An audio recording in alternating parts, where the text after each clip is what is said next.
my own. Good. It's my precious. The ring, not the dog, not the helmet, not the nerds.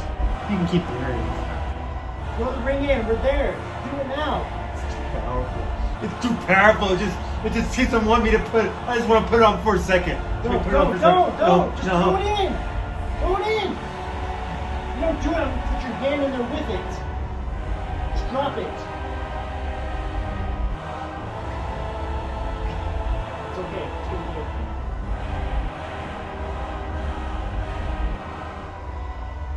Thank goodness. You did it, bro. Oh my God. Mount Doom is over there.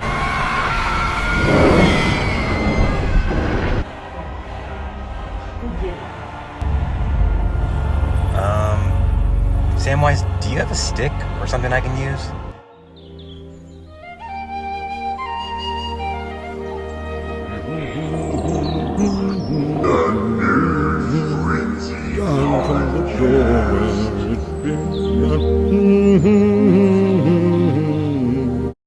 Hey, how's it going, my friends? This is Nick from the Nerd Frenzy podcast. And today we are talking about maybe the best trilogy of all time, The Lord of the Rings. And today we have the thrift and nimble, the dark and beautiful David Ray Suminski. Thank you very much. Me. Hey, how's it going, my friend? Pretty good. How about you? Oh, I am always good. I get the nervous jitters right before we start. And well, I say before, I get it like all day, but it's in the kind of way that like I'm so excited I get nervous about it. Like, oh, like a present. It really is like a present. And I have I do it's podcast day to everyone, and I'm sure people are annoyed by it, but I kind of act like it's my birthday because it's that important to me. And so and with you, of course, I get to talk about Lord of the Rings, which, as I just said a minute ago, it might be the best trilogy of all time.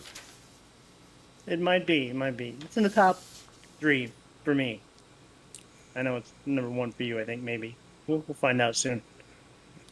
Yes, sir. Yeah. Yes, sir. So, the first one came out when you and I were in high school. It was, I believe, 2001. And no one was expecting anything from this, because we saw the cartoon, and the cartoon it was odd. The way it was drawn and everything, it was really odd, but it was very intriguing. And then, of course, The Hobbit, we read that when we were kids, and The Hobbit was obviously a way easier read than Lord of the Rings books, but it was almost a kid version of Lord of the Rings, and it was, I don't know, it was silly and you know, like daffy and all these kind of things.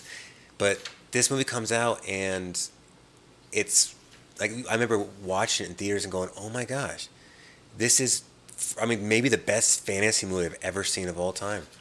What made you think, or what about it, like, drew you in, like, made you feel like you're in a fantasy land, I guess? Well, first of all, there is something about fantasy movies that they get wrong a lot of time, and that is you can almost see the actor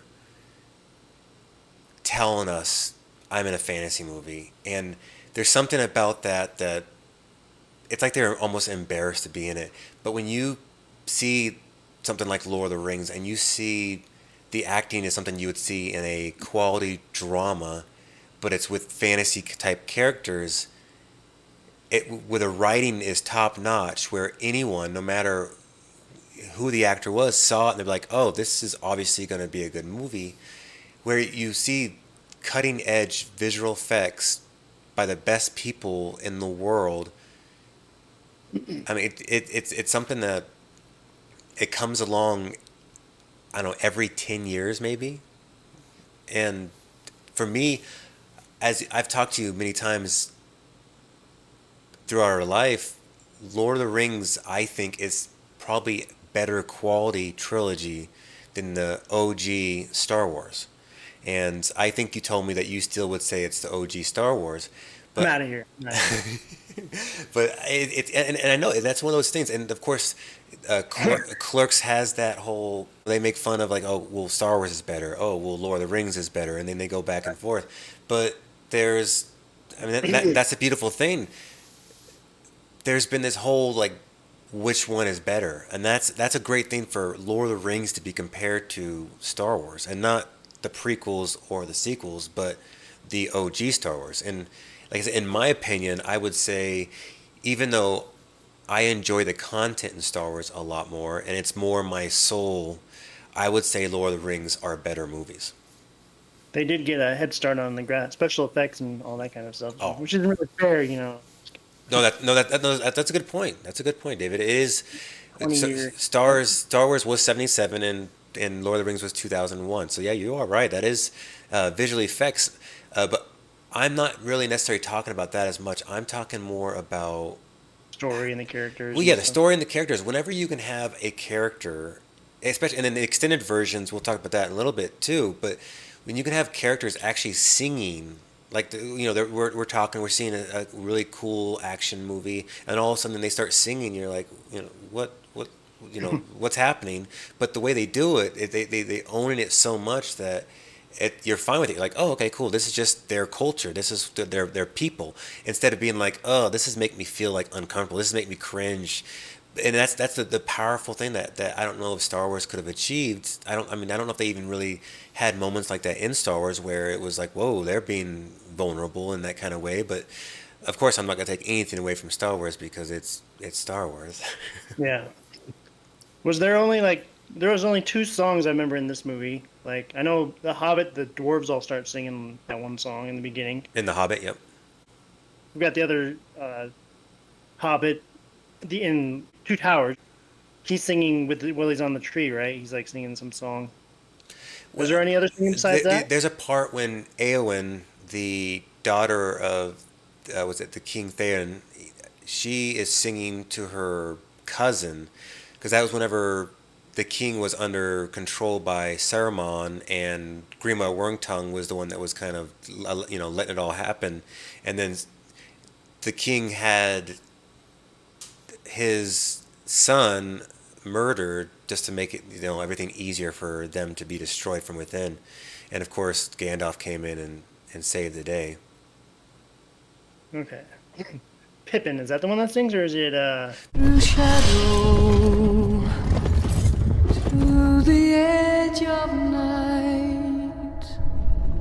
Pippin sings too, and actually, funny thing about Pippin is he also sings in Five Armies with the Hobbit. Under cloud, beneath the stars, over snow on winter's morn.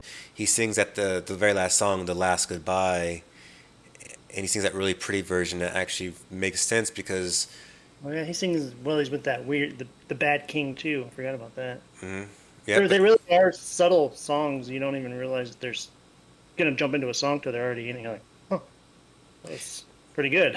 And I don't, yeah. I'm a musical type of guy, so it's kind of appreciated for me. I'm like, I don't usually like music singing in movies, but these guys pull it off really well. Because they're not doing the and I appreciate this. I love musicals. I love Broadway. I love all that stuff. And I think that you should, by the way, try Broadway. I think that it would be a different feeling for you to experience live theater. I think that it would possibly open you up to kind of understanding the appeal of it in the first place. When I did all the plays and musicals growing up, of course that was an awesome experience too. But whenever I would go watch one, I remember thinking like, this is more magical than any movie I've ever been to ever. But it's people, and I always loved that kind of thing. But Lord of the Rings has that element where it's almost Shakespearean. Lord of the Rings was written so well by Tolkien that he had backstories, everything that was able to connect each character to the story to make every single character have weight. And I don't know if you know about the Silmarillion, but it's a book that he did that covers the past of Lord of the Rings. Do you know anything about that, David? Not familiar with that one. So it's something that a lot of people don't know about. The Silmarillion, I think I'm saying it wrong because it's a hard word and I'm not going to try because I'm just an idiot. But it's something that talks about their gods and how their world was created and everything. And it's something that kind of mixes mythology between, it's like Christianity and maybe like Greek, like Zeus and whatnot. But there's like the thing called the Valar, which are like demigods to us. That'd be a good way to put it. They're kind of like half gods because there's one god and his name's Eru Ilahitar. It's a weird name, but he's the god, the one, the true, and he created these like half gods, and then they started creating the world that we all know, and it's not even called that. That's a funny thing too. It's not even called Middle Earth. A lot of people get that confused. That's just a place. That's just like a continent. There's a lot more continents in the past, and then a lot of them got destroyed from the battles that went on. But it's not even called Middle Earth. It's actually called Arda, and I don't know if they never even say that in the movies. But Like the planet they're on. the planet's like instead of it called Earth, it's called Arda, and it actually J.R. Tolkien, a lot of the ways he would write he would base it off of real things, and so he would take like I don't know if it was Latin, but he'd take something like Earth and he would change it and it would translate to that, and he did this for a lot of things, and anyways.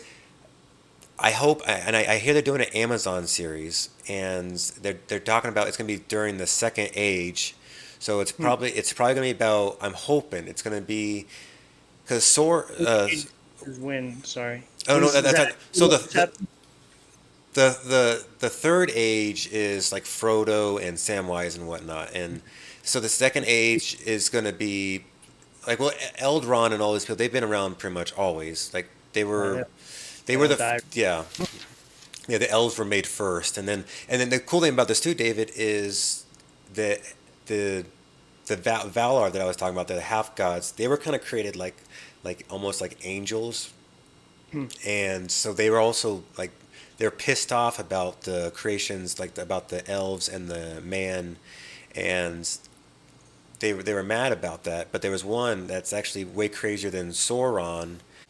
His name is Melkor, and he was the first kind of Sauron, but Sauron is actually a servant to someone, and they never talk about that, but there's this one guy who still to this day, he's kind of like in a void, like as in General Zod's void, like he's like this hole that God placed him in because he kept on deceiving him. But it's kind of like Lucifer. But it's really interesting. But anyways, the backstory on that, and I suggest you read it. It's really good. But they talk about a lot of things that would make the whole Lord of the Rings and Hobbit movies make more sense too. Okay. Check it out. It'd be cool if they made the series for sure too. Yeah, and Amazon I think is doing that. But I'm just afraid that they're not going to be adding any meat to the potatoes. It's going to be. I don't know, but it's not going to have the love that Peter Jackson might have given it. He's not involved at all, really. They're just using his stories, maybe. It has nothing to do with his stories because, like I said, it's thousands and thousands of years before Frodo and all those people. Yeah. It'll hopefully talk about the people I was just bringing up to you. That's why I wanted to bring it up because there's so much besides Lord of the Rings and Hobbit.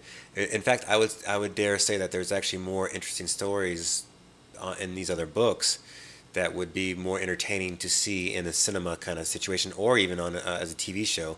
And I've heard them use that they've actually said that they want to do it Game of Thrones quality. And of course, I have no issue with that, as you know, you and I love Game of Thrones. Yeah. No complaints here. I hope that they kind of start introducing that soon because there's so much awesome lore to Lord of the Rings and The Hobbit. But Lord of the Rings, I would say the only movie that might be better than Lord of the Rings is Shawshank Redemption, and Lord of the Rings to me is so wonderful. I even consider it my precious. Yeah, it's one of those movies. Like we played a lot of World of Warcraft as kids, so like all these characters are kind of in this movie too, like dwarves. You could say hobbits are gnomes in some ways. Mm-hmm. elves, wizards, like magic. So they had a little bit of everything. So that was kind of cool. Watching it on the screen, like you got to see them do all what their skills were. So that's one of the things that really drew me in, and their world was well done. Like the Shire, you felt like that made sense for a certain type of people that they were, hobbits. The elves lived in this glorious, glamorous place, like a forest, of course, but That you want to make, like, you almost want to make like a tree house just like theirs because it's so beautiful. yeah, they made everything look the way you would imagine those types of characters would live in, and that's what really drew you in. And the bad guys, of course, were underground, and yeah, it was just they put it on screen very well, to say the least. So yeah. Now, I've talked about this before, and I don't dare say which one's the best because, like I said, they're all three the same. Technically, it's all one long big movie, but I think you said that the least entertaining part for you was probably the Shire part, right? Yeah, because it took a little while for the story to get going, but it was kind of necessary. Yeah. It kind of allows to show like just how the hobbits live their lives and how pretty much only a hobbit can be the ring bearer because of the burden is too much, and of course with man we are much greedier than the hobbits are, so we take that ring and pretty much immediately we're like, oh, good. Good.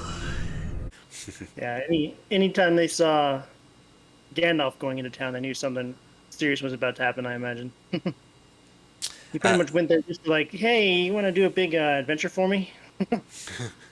And the funny thing about Gandalf, I found out a little bit more about him from that book as well, is he's been around pretty much this whole time as well. He was made by the Valera, and his goal, and the other four wizards too, including, funny enough, Saruman the White, their goal was to protect everything on planet Arda. And well, not planet Arda. I'm sorry, because this is one thing that's confusing. Is part of the continents is also like almost like a dimension for them where you go to part of it and that's like their heaven and whatnot.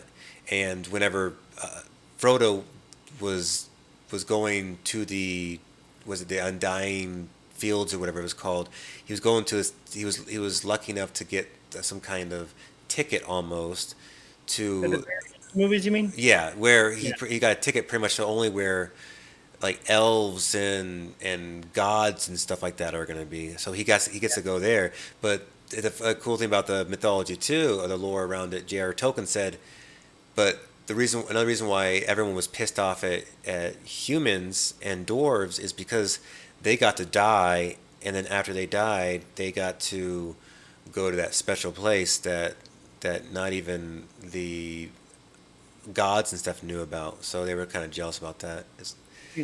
It was very similar to the thing like Lucifer, where this guy Melkor I was telling you, or they call him Morgoth. That's what they call him that. But he's the OG and the way scarier version. Like he's the god version of Saruman. Saruman made this ring of power, the one I'm wearing right now, which I probably shouldn't be wearing it. And luckily, the only reason why I'm not disappearing is because I am the one true master. The ring bearer, or whatever you want to call it. So it was a long journey getting back from that volcano earlier. That little video that we did was fun. It was. We did it quickly too. We just kind of did it like in 2 takes, and then you did all the work with the green screen, and thank you, by the way. That saved me so much hours and hours. There. We had to go to Mount Fiji on the volcano and wait for it to be live, and then we had to do quick filming. But as you guys all got to see, some good footage, so you're welcome. Yeah, that was fun.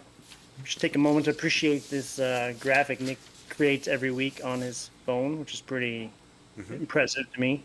No, thanks, bud. Yeah, I think, and he does. I think you do all your editing on the phone too, which is even more crazy.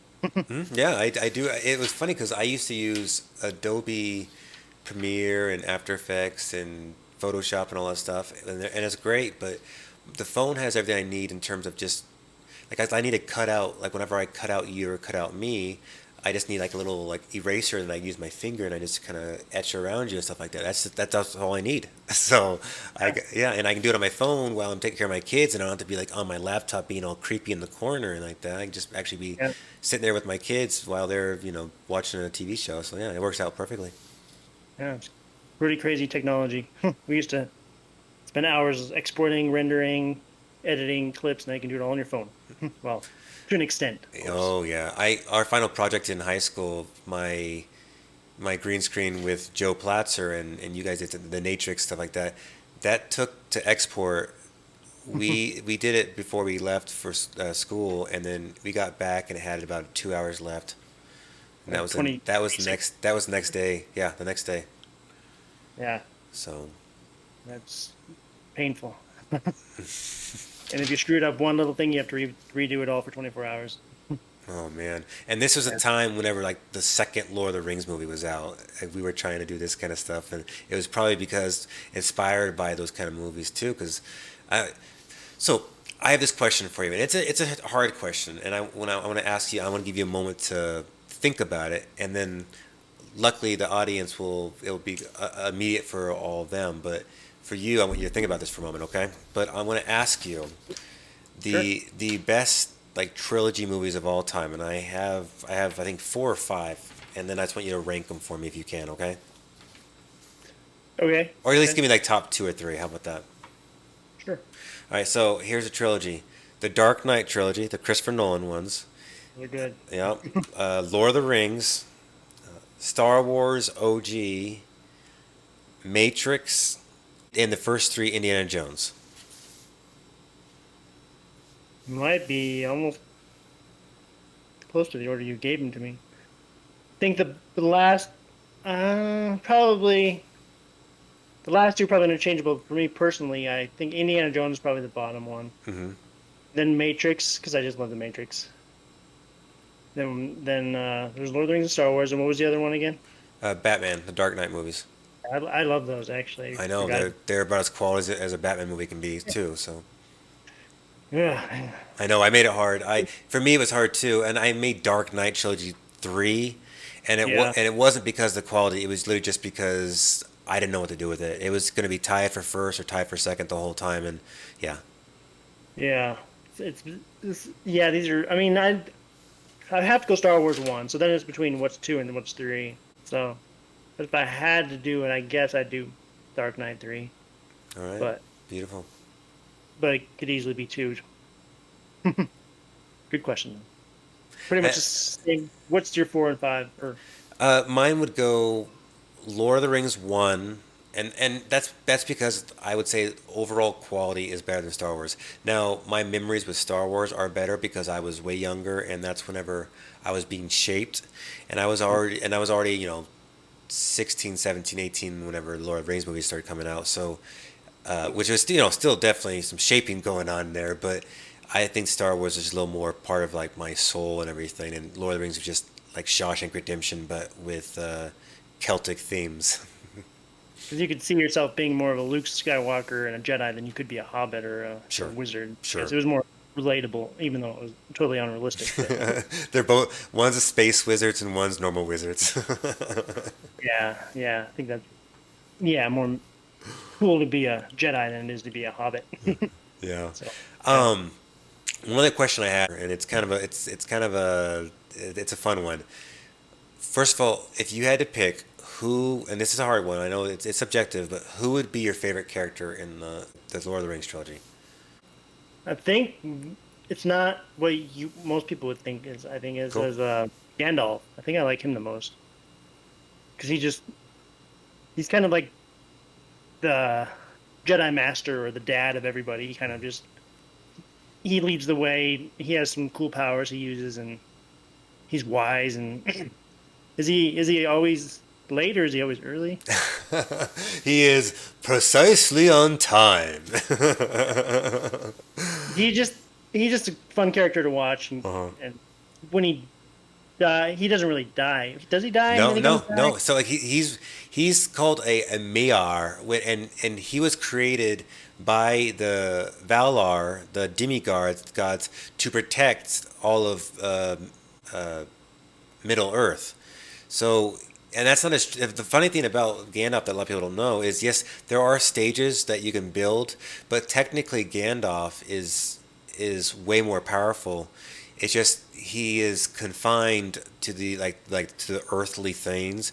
Like his powers are reversed almost whenever he is put on Middle Earth because they need to dumb it down. But if they brought him back to Valar and stuff like that, he'll go back to which he doesn't even look like an old sweet wizard. He looks like a completely different person whenever he's in his true form, and he is way more powerful, and he's way more like he's up there in like terms of like he'd be like Michael in terms of like the Christians, or he would be Loki, or Thor. He'd be like up there in the Norse gods. He'd be very important like that. Yeah. So, who was your favorite? It's Gandalf as well. In fact, Really? and I don't know if because the books. I know you're As you say, we didn't ask each other before we recorded, so it's not just a coincidence. We both picked the same person. no, yeah. I didn't ask you all the questions I had written down, all the questions I'm going to ask you.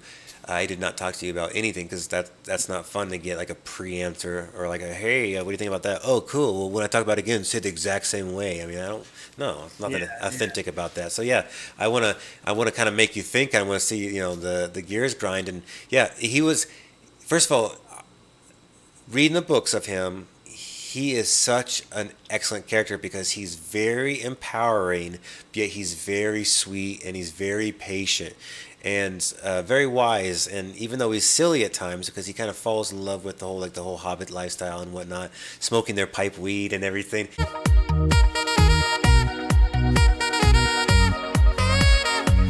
He still is a very powerful person, but Ian McKellen plays him so perfectly that I think that also added to not only a well-written character, but just a well-liked character in the movies because of just how he was representing them. Yeah, and he was the only one in all 6 movies, right? I think.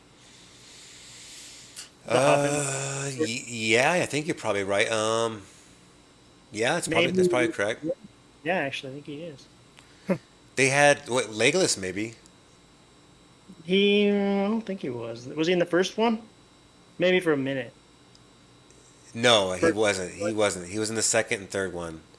You're absolutely right. Good job. Good call. But no, and Gandalf he's been around pretty much since day one of creation. And like whenever you see him in the Middle Earth, like what we've seen, because Hobbit and Lord of the Rings is primarily only on Middle Earth. And it's hard to explain. Like I said, it's like different continents, but each continent has like different like magical abilities and whatnot. And there's certain kind of elements that make it like, oh, this is like a certain tier higher than Middle Earth or whatever. And then eventually there's a place where only the gods live, and that's like Valerian and whatnot. And that's where they take only like people like Frodo and whatnot as a certain kind of honor. And yeah, it's really cool because the movies show a lot, and in the extended versions they show a lot of information, but still, no matter how much, unless you do a series, you will always have to lose information, and some of it is very important.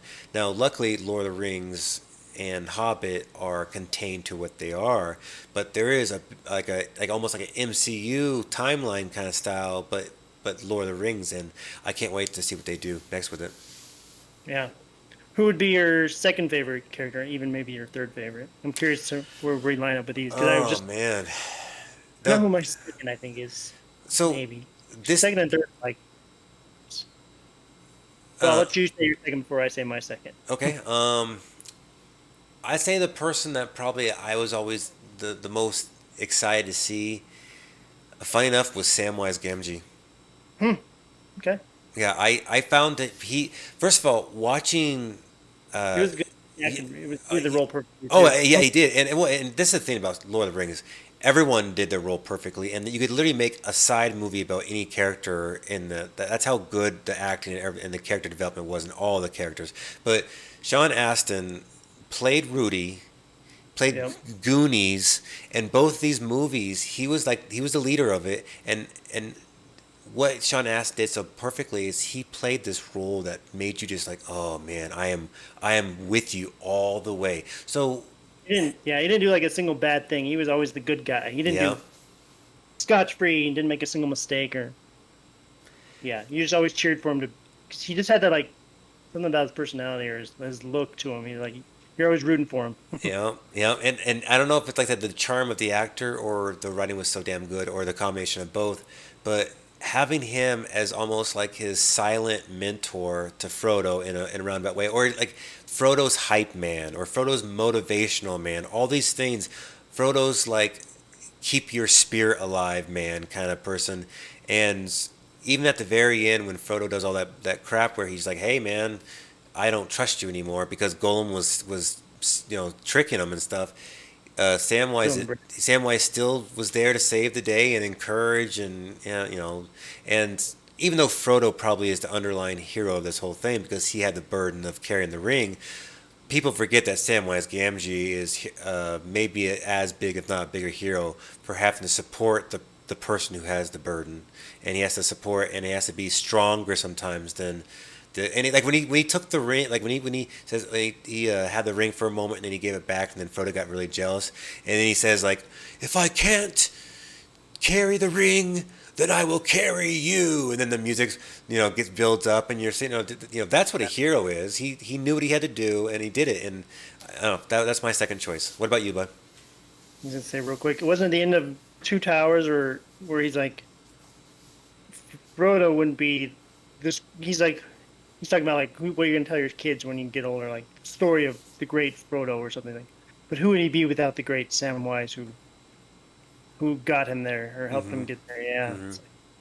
But anyways, my second favorite, I was leaning him or Aragorn. Oh, Aragorn's up there too. When I was thinking, I was like, oh, that was flashing my brain for a moment, but then Samwise, but Aragorn, good choice, man.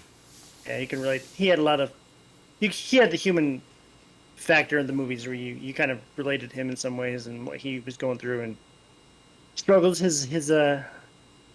He had two women to choose from. He's poor guy. He had to pick which one. Although one was a little bit. Well, Liv Tyler, come on now.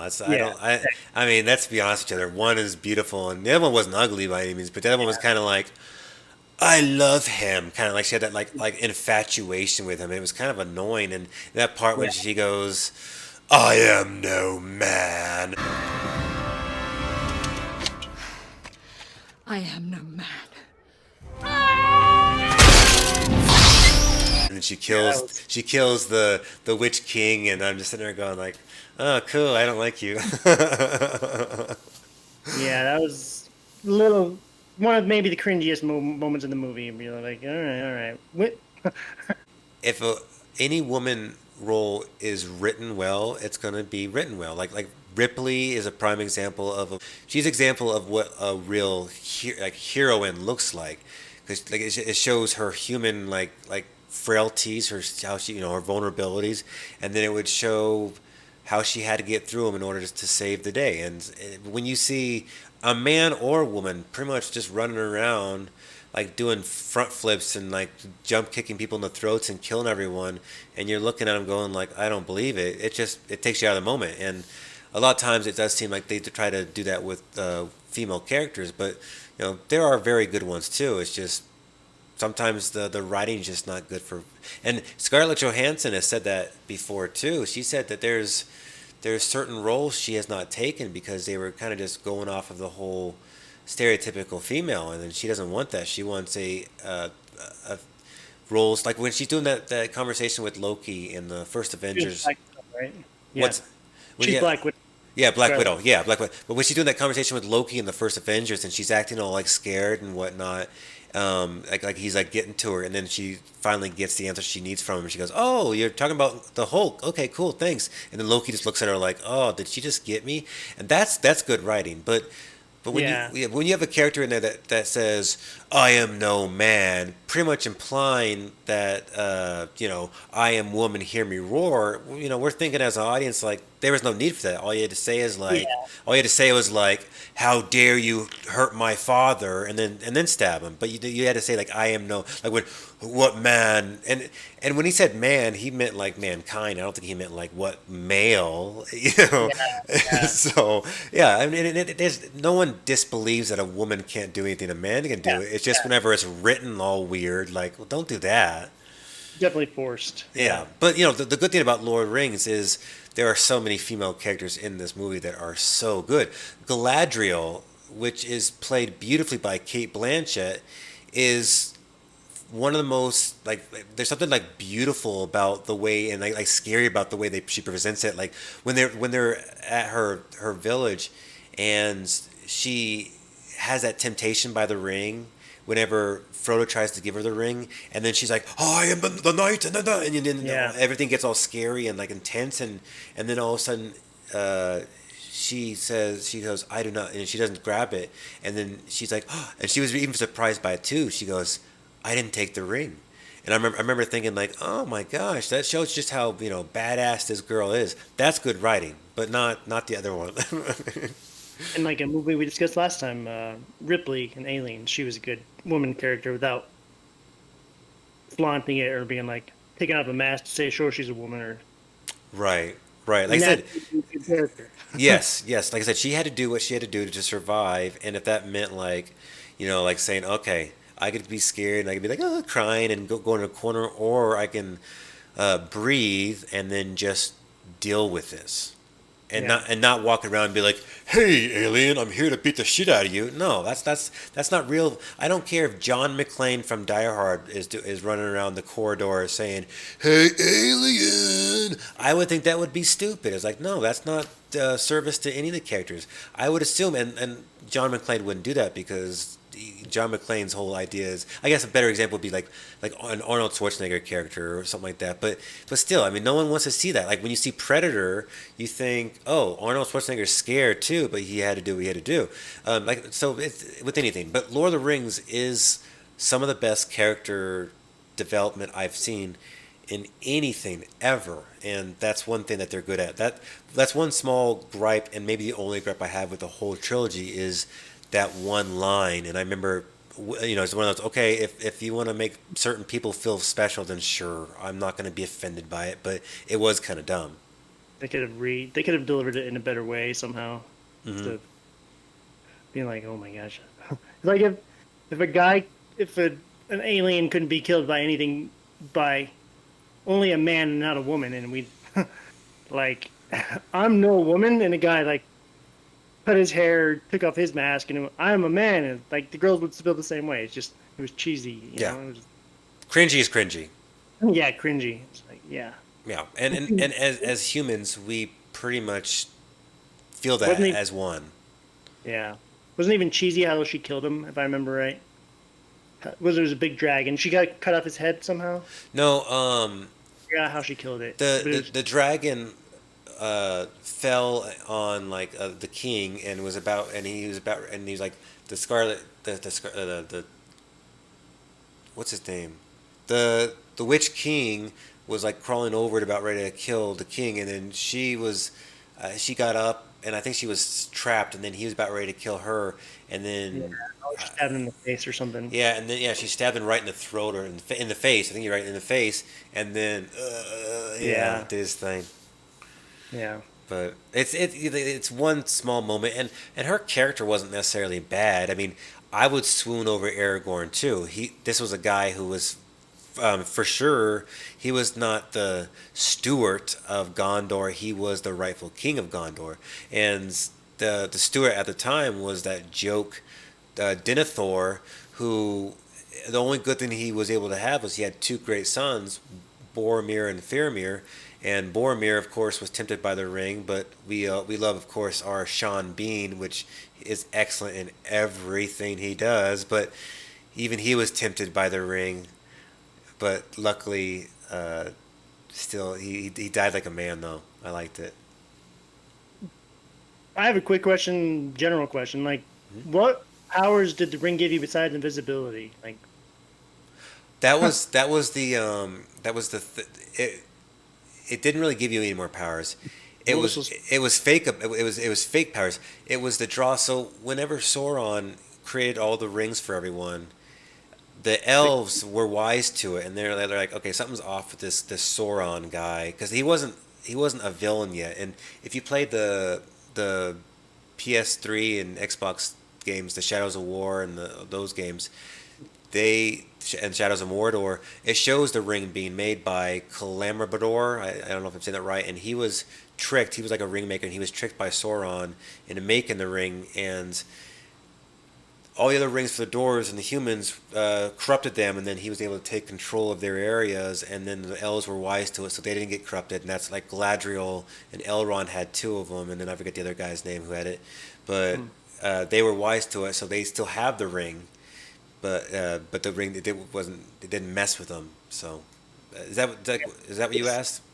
yeah. And I guess now that I think about it, one power of it was giving that Sauron eyeball life, because when he killed it, it killed him kind of. It was attached to his life in some way. Yes. So whenever he made the ring, what happened was his essence, like his soul, kind of went into it as well. So his body disappeared. Yeah. And so that's why once his ring was cut off from his hand by a Isildur, Yeah. that's why he disappeared, because the ring was the only thing that provided him with the actual physical life to do all of his deeds. But once that ring was separated, he was able to put his conscience into that eye, and that was like his thing. But Yeah. his A very unique bad guy for these movies. Is never actually in physical form. I know he's not the actual bad guy. He's just kind of like he's the Voldemort in Harry Potter that never came. But it's like, oh yeah, Sauron. We don't talk about that guy because he was so evil. It's like, oh, you mean the guy that no one has seen for thousands of years? Yeah. Yeah. But like I said, Morgath is his name. But Melkor, he'll make a good villain, and he's Sauron's boss. Sauron was one of his like cult followers, and a wimp compared to Melkor. So if they do Melkor, it'll be like this half god who. So Melkor's thing too is, like I said, he's like Lucifer, where he wanted to create life like God created him, but he didn't know how to do it correctly. So he would create like the orcs, and he's trying to create man or trying to create elves, but he kept on making like failed attempts like goblins and orcs and Uruk-hai and stuff like that. And finally he just like realized, everything he was just trying to put in disarray because that's all he knew. And it was just like, and he's kind of like the fallen angel almost. He's like the Palpatine to Vader kind of in some ways. I love Palpatine. Coolest villain of all time right there. Yep. Well, it's going on Star Wars now. Oh man, that's okay too. But it's one of those things. This movie, it has like 9, 10, 11 hours of content of them pretty much walking from here to here, and the whole time they're doing it, it's somehow extremely entertaining. Yeah, you know exactly where they're going, what they're going to do, and they're just walking, but they make it good.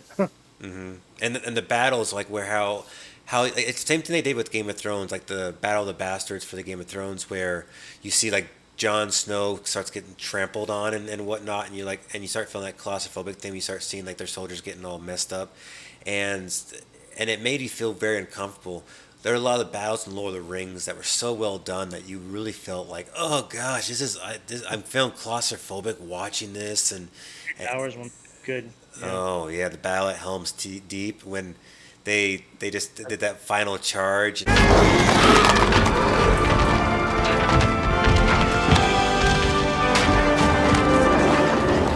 Out of like thousands of Uruk-hai and everything, and then there's like 12 of them on a horse just wrecking them through that little thing.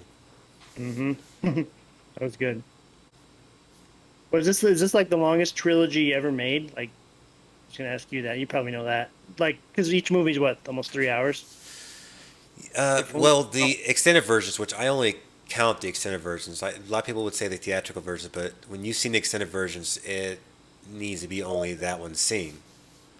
How long are they extended? It's 3.5 hours. I believe the first one was like 3 hours and 40. Second one was like 3 hours and 30, and the third one was like 3 hours and 40 or something like that. Wow. I Yeah. remember when I watched it the first time as a kid, I was like, "Wait, is it over?" I didn't know there was three of them. So I was like, "Yeah, surprised." Then 9 hours worth of video, or 10 hours, 10.5 hours, just crazy. But they were good. Like you didn't want to get up, you didn't want to go to the bathroom, you didn't want to get a drink, or you wanted to sit through them. There weren't too many boring scenes, really. Well, and everything was believable. When you take a movie where the orcs, like every single orc you would see, whenever like one of the orcs is like, "Ah, let me eat one of these little hobbits," and then like, he's like, "No, we must take them to our leaders." Like, "Oh, but I am so hungry," and you're just like, this. It felt like real, like, "Oh, he might actually eat them," and then and you can when you can convince me in a movie that I'm not watching a movie, that I'm seeing, this crazy thing unfold. I'm there. I'm good, and it's very rare for that to happen. Yeah, yeah. There's like different rankings of orcs, even, which is kind of cool. Like the goblins, the orcs, and the orcai, right? Maybe based on how their skills were in fighting, but yeah. Then, yeah, there's so many different bad guys in this movie. That's what was cool about it. Like, then there's the people that chased Frodo when he had the ring on, then the bad, on. Yeah. I get Saruman and Sauron mixed up because they have the same name. And I wonder why he did that, because that is very similar of a name, and it's not. It's kind of Yeah. an accident, and I don't know if they were trying to imply like Saruman will eventually betray, but Yeah. he wasn't It was un- supposed to. yeah. Unnecessarily similar names. Like, and he was one of the main bad guys. Were just, yeah, and they're all on the same team, I guess, but they're all different levels of bad guys. I don't know how else to put it. Yeah, and there were different layers too. It wasn't just the bad guys that were trying to get the ring and bring it back to the rightful owner. There were also just bad guys, just a part of the world that they live in, that they had to get through to get to the next stage. And it just shows, like, this mythology shows, just like, and you said it earlier, World of Warcraft and all these types of video games and other movies and whatnot, they have completely copied this style, because Lord of the Rings set the bar, being pretty much the first like real like quality fantasy movie that everyone were like, "Oh, not only do you have a fantasy movie, but it's a fantasy movie that's going to be winning Best Picture this year." Yeah. What was your favorite race in the movie?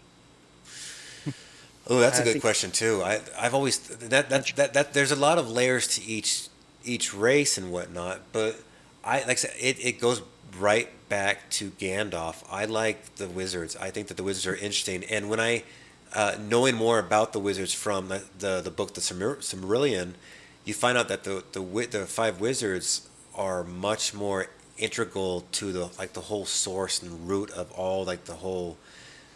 They, they're just much more interesting than they lay out to be in this. In this, it's cool because like whenever Gandalf fights the Balrog was actually invented by the guy I keep on talking about, Melkor, and it became like an atrocity. And when he built his when he built that's his in Fellowship of the Ring that whips him, right? yes, in Fellowship, yeah, that's a Balrog, yeah, that big old fire guy, yeah, yeah. Yeah. People that might not know. Yeah, absolutely. But yeah, whenever he beats him, he doesn't. I mean, he does die, but he's a god himself technically. He kind of, Yeah. and so he was brought back, and since he did such an amazing deed, he did the deed correctly to his god, and his god granted him. He switched roles with Saruman, because the white is the leader, and so Saruman he dishonored his God. He literally told God or Jesus or whatever, "Screw you." He was Judas, and then that's what happened to him because of it. But yeah, Lord of the Rings is awesome, man. Yeah. That was a weird scene too, because like when he was falling, he like fell through the earth and fell out the other side, almost through a portal, or through on top of an ice mountain. You're like, what? He was just in the middle of a mountain. I guess they were kind of going up of a on their journey up into a mountain. But still, it didn't really make any sense. I think what they were trying to do was, thank you. I think that they were trying to show that he died fighting. He died with actually battling Balrog, and then he was brought back to his rightful place as his rightful title. I don't know if he actually was supposed to be like oh, the bottom of that place was the top of a mountain. I think that's where he was just placed after his death, after his reincarnation of the leader now. Okay, that makes sense. Because remember he went to Saruman he went to the king and he said, oh, I'm gonna push Saruman out of you because I'm now way more powerful than Saruman, and he pushed Saruman out and he took all of Saruman's powers away. And he said, I now have your rank because you betrayed it. You betrayed your god pretty much. And they don't get into the whole godly stuff much because I don't know if they want to alienate the audience or whatnot. But it is very similar to if you want to look at a Norse god or even our god, it is he takes from each of them almost very loosely. Did they even show Saruman dying in the third movie? That wasn't the extended edition? Because I remember watching it, I was like, I don't remember this at all in the original version. Yeah, no, they didn't show him at all. They showed they showed him dead. I think he was just laying in that. No, they didn't show him at all. They didn't show him at all. You're right. Was he in? He wasn't inside the giant 8-ball thing, was he? Or that was somebody else. He was in the same place that he trapped Gandalf in the first one. He was on top of that tower, and they had and then the Ents were coming, of course. But that was the last time you saw him looking around, almost like, oh crap, I'm screwed, and that's the last time you ever saw him again. And then I think they talk about dealing with him, like, oh yeah, and Saruman's exit was a sad one, and I'm like, well, that was stupid. But yeah, in the extended version. Which is a little bit different in the book, but in the extended version, yeah, he actually gets killed by Grima Wormtongue. Huh. I thought did he push him out off the tower and he fell? He was behind him. Grima was behind him, and the king was telling Grima how he used to be a good man and how he can, and then Saruman was like, no, he's an idiot and he's a fool. And then Grima got pissed off and took a dagger and started stabbing Saruman a few times, hugged him and then started stabbing him, and then he fell, and then Grima fell with him. Okay, yeah, I remember that. And then Saruman fell on this weird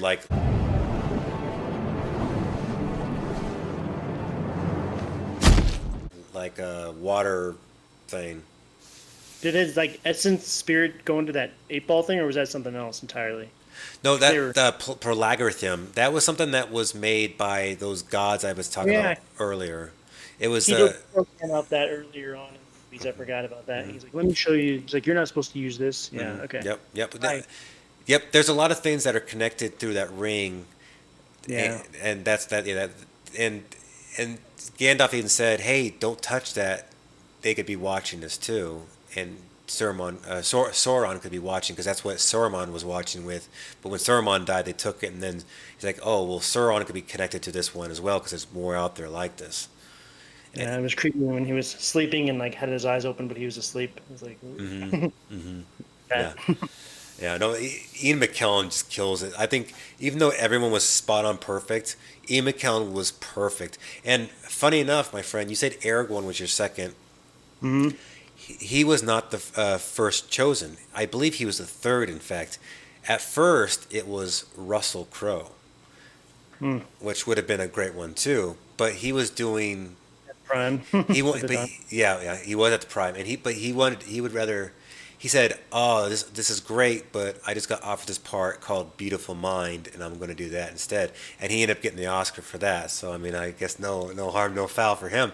And then it went to this other guy who's not really that big of an actor named Stuart Townsend, and he it wasn't working to where they didn't feel that power, that leadership from him. So they fired him, and they brought Viggo Mortensen in, and of course he killed it. Didn't know that. You're welcome. Thank you. I know. I have all the knowledge you require, young man. I just sounded like the king whenever he was under Saruman's control. You have no power here, Grey Wizard. Yes, he is a evil man. It was kind of weird. It's probably been questioned 1,000 times, like why those Gandalf's birds didn't just drop him off like right at the base of the volcano from the beginning. It's like maybe they were afraid to get that close to the fire, or Saruman blocked them. But do you know the true answer to that one by chance? The only thing I could think of was the whole reason why Aragorn was having the battle over there was because he wanted Sauron's eye to be watching him, and I guess they were afraid that the eagles would be seen, and then they would just kill the eagles till the eagles wouldn't even be able to get to him. Yeah. No, I'm thinking why not just fly really high and then just kind of like sneak on by, but that's what it sounded like to me. But I think that's one of those things that you're supposed to kind of like no, it's fine. Don't worry about it. Don't worry about it. Just kind of just forget that part. That whatever happened. But then they said that once Sauron's eye was defeated, that's why the eagles came, because the eye could not harm them anymore, and it would have been almost like one guy walking, like in World War II, one guy walking in a big old battlefield and saying, "I think I'll take all of you out," and they're like, "Well, no, you won't. You might take two of us out." Yeah.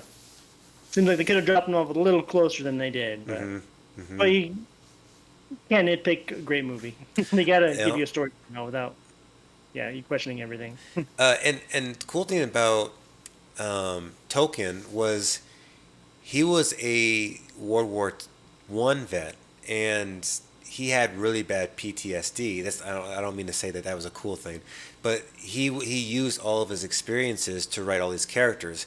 And for Frodo, he wanted Frodo to have not just mental PTSD, but actually like physical PTSD. So twice, I believe, maybe even more, I think it was twice though, Frodo gets stabbed by the dagger that no matter what will eventually kill him, or turn him into a Nazgul, and that's what. So,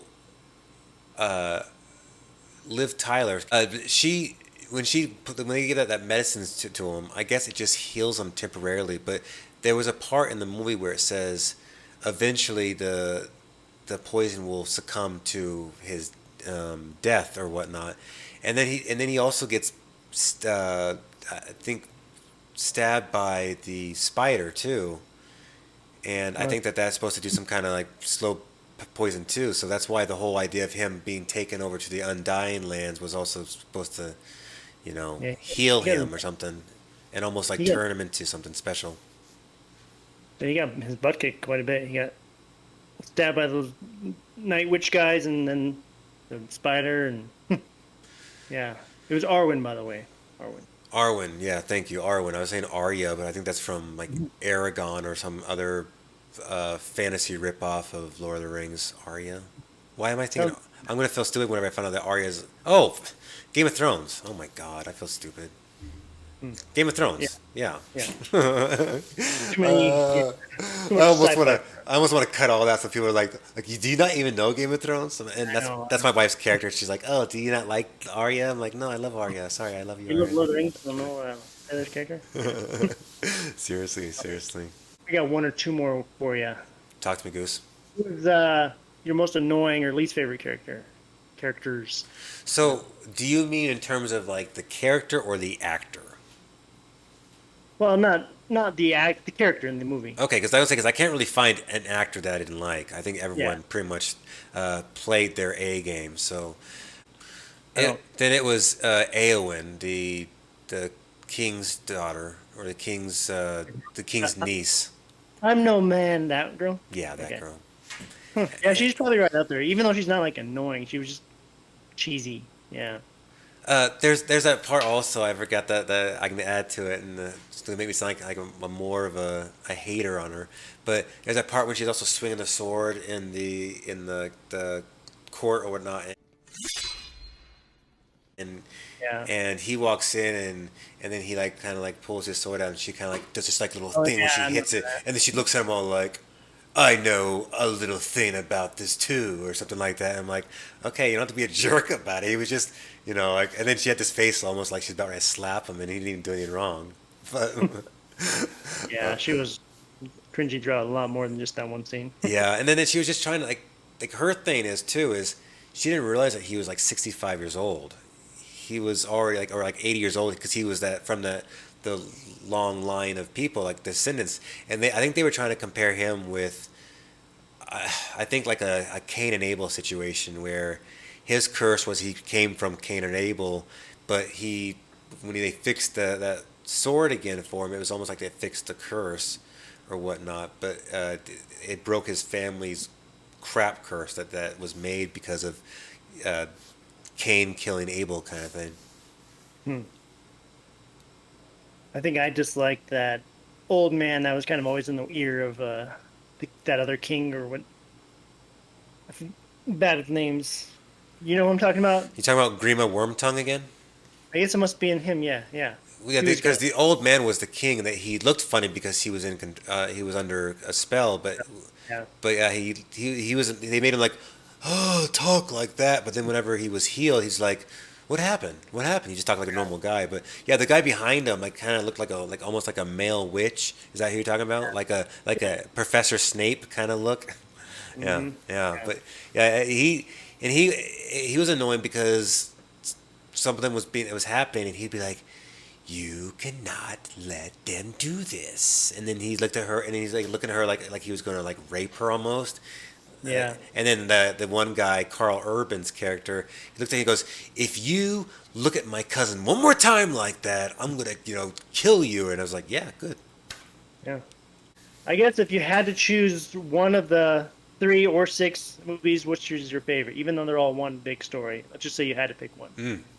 Well, it's funny you say that the first part, The Shire, was maybe your least favorite part because it was probably my favorite part.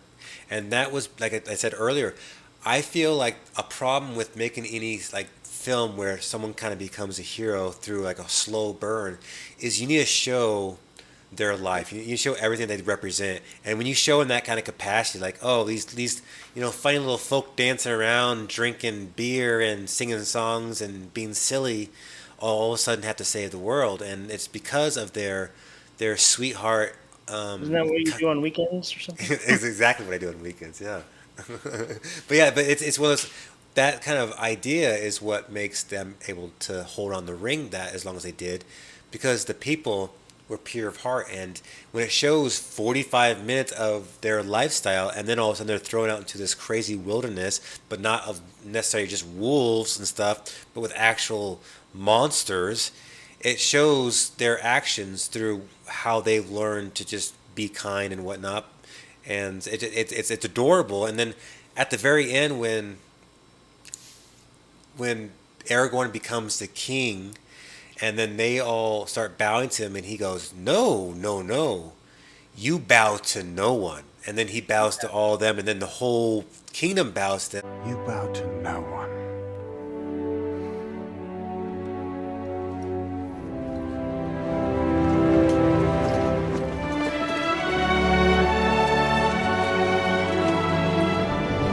That just kind of shows the whole gravity of how wonderful, how amazing hobbits really are, but yet how simple.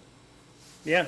Yeah. So does that mean Fellowship is your favorite, or? Yeah, probably felt, and typically, I think for most of us, usually it's the end, the last of a movie that makes it the best because it's like, oh, the closure, the big bang, all stuff. But for me, it was the setup.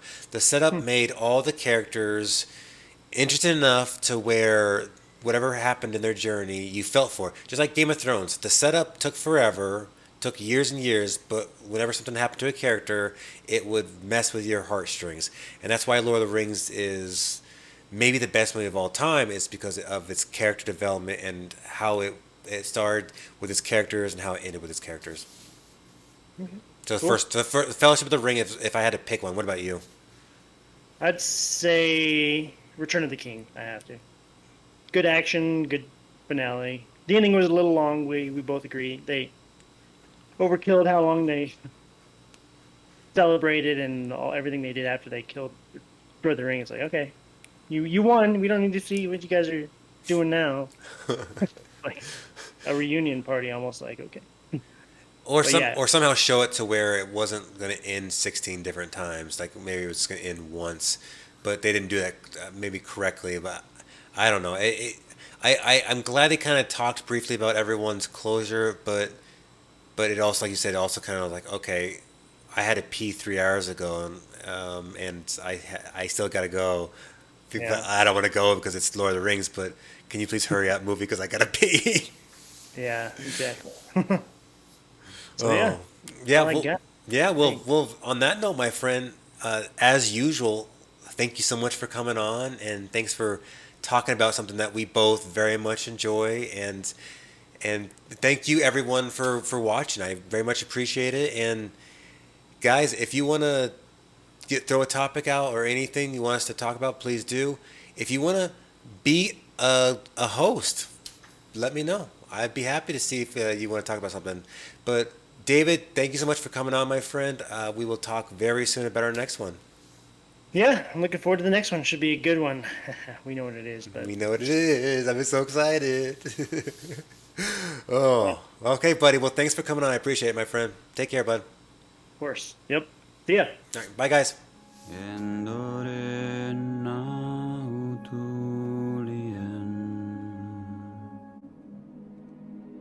See